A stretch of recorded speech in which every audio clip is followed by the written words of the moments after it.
ସାମ୍ବାଦିକ ବନ୍ଧୁ ବିଭିନ୍ନ ଦଳକୁ ନେଇ ଗର୍ବ କରୁଛନ୍ତି, ଯୋଉଟା ଗଣତନ୍ତ୍ର ପାଇଁ ବିପରୀତ କେହି ନାହିଁ। ଆମେ ମଧ୍ୟ ସାମ୍ବାଦିକ ମାନେ ଆମର ମଧ୍ୟ ନିଜସ୍ୱ ଆମ କଲମକୁ ମୁକ୍ତ ଭାବରେ ଚାଳନା କରିବାର ଅଛି। ସମ୍ବାଦପତ୍ର ବା ଗଣମାଧ୍ୟମ ସବୁବେଳେ ସମାଜର ବିକାଶ ଦୃଷ୍ଟିରେ तार कलम चालन कर आज दिन में सांबादिक माने दलीय भित्तिक वर्तमान कलम चालन करम विपद घन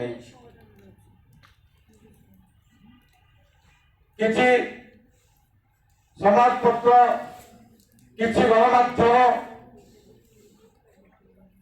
दलीय कार्य को गुरुत्व दे आसुचंती